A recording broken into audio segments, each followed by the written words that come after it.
Chapter 35. 30 seconds can be very long sometimes, long enough to work a miracle or a revolution. In 30 seconds life changed wholly for Barney and Valency Snaith. They had gone around the lake one June evening in their disappearing propeller, fished for an hour in a little creek, left their boat there, and walked up through the woods to Port Lawrence 2 miles away. Valency prowled a bit in the shops and got herself a new pair of sensible shoes.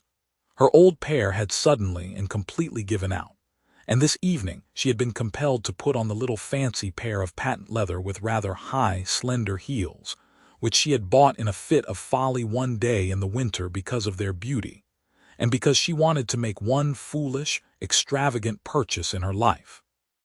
She sometimes put them on of an evening in the Blue Castle, but this was the first time she had worn them outside. She had not found it any too easy walking up through the woods in them, and Barney guyed her unmercifully about them. But in spite of the inconvenience, Valency secretly rather liked the look of her trim ankles and high instep above those pretty, foolish shoes, and did not change them in the shop as she might have done. The sun was hanging low above the pines when they left Port Lawrence. To the north of it the woods closed around the town quite suddenly. Valency always had a sense of stepping from one world to another, from reality to fairyland, when she went out of Port Lawrence, and in a twinkling found it shut off behind her by the armies of the pines. A mile and a half from Port Lawrence there was a small railroad station, with a little station house which at this hour of the day was deserted, since no local train was due. Not a soul was in sight when Barney and Valency emerged from the woods. Off to the left, a sudden curve in the track hid it from view, but over the treetops beyond, the long plume of smoke betokened the approach of a through train. The rails were vibrating to its thunder as Barney stepped across the switch. Valency was a few steps behind him, loitering to gather June bells along the little, winding path, but there was plenty of time to get across before the train came. She stepped unconcernedly over the first rail. She could never tell how it happened. The ensuing 30 seconds always seemed in her recollection like a chaotic nightmare in which she endured the agony of 1,000 lifetimes. The heel of her pretty, foolish shoe caught in a crevice of the switch. She could not pull it loose. "Barney, Barney," she called in alarm. Barney turned, saw her predicament, saw her ashen face, dashed back. He tried to pull her clear. He tried to wrench her foot from the prisoning hold. In vain. In a moment the train would sweep around the curve, would be on them. "Go, go, quick, you'll be killed, Barney," shrieked Valency, trying to push him away. Barney dropped on his knees, ghost-white, frantically tearing at her shoelace. The knot defied his trembling fingers. He snatched a knife from his pocket and slashed at it. Valency still strove blindly to push him away. Her mind was full of the hideous thought that Barney was going to be killed. She had no thought for her own danger. "Barney, go, go, for God's sake, go." "Never," muttered Barney between his set teeth. He gave one mad wrench at the lace. As the train thundered around the curve, he sprang up and caught Valency, dragging her clear, leaving the shoe behind her. The wind from the train as it swept by turned to icy cold the streaming perspiration on his face. "Thank God," he breathed. For a moment they stood stupidly staring at each other, two white, shaken, wild-eyed creatures. Then they stumbled over to the little seat at the end of the station house and dropped on it. Barney buried his face in his hands and said not a word. Valency sat, staring straight ahead of her with unseeing eyes at the great pine woods, the stumps of the clearing, the long, gleaming rails.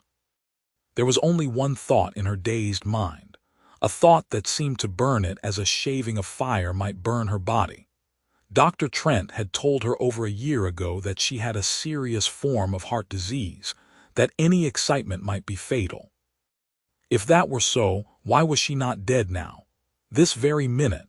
She had just experienced as much and as terrible excitement as most people experience in a lifetime, crowded into that endless 30 seconds.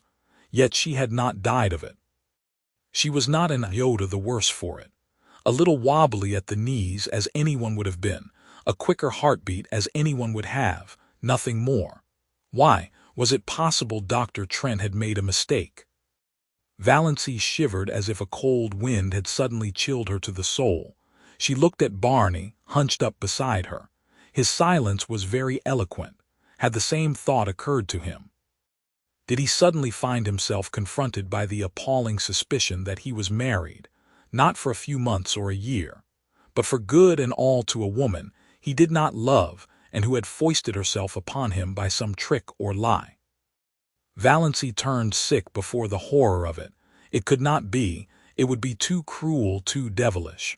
Dr. Trent couldn't have made a mistake. Impossible. He was one of the best heart specialists in Ontario. She was foolish, unnerved by the recent horror. She remembered some of the hideous spasms of pain she had had. There must be something serious the matter with her heart to account for them, but she had not had any for nearly 3 months. Why? Presently Barney bestirred himself. He stood up without looking at Valancy and said casually, "I suppose we'd better be hiking back. Sun's getting low. Are you good for the rest of the road?" "I think so," said Valancy miserably. Barney went across the clearing and picked up the parcel he had dropped, the parcel containing her new shoes. He brought it to her and let her take out the shoes and put them on without any assistance, while he stood with his back to her and looked out over the pines. They walked in silence down the shadowy trail to the lake. In silence, Barney steered his boat into the sunset miracle that was Mistawaz. In silence, they went around feathery headlands and across coral bays and silver rivers where canoes were slipping up and down in the afterglow. In silence, they went past cottages echoing with music and laughter. In silence, drew up at the landing place below the blue castle. Valancy went up the rock steps and into the house. She dropped miserably on the first chair she came to, and sat there staring through the oriel, oblivious of Good Luck's frantic purrs of joy, and Banjo's savage glares of protest at her occupancy of his chair. Barney came in a few minutes later. He did not come near her, but he stood behind her and asked gently if she felt any the worse for her experience. Valancy would have given her year of happiness to have been able honestly to answer, yes. "No," she said flatly. Barney went into Bluebeard's chamber and shut the door. She heard him pacing up and down, up and down. He had never paced like that before, and an hour ago, only an hour ago, she had been so happy.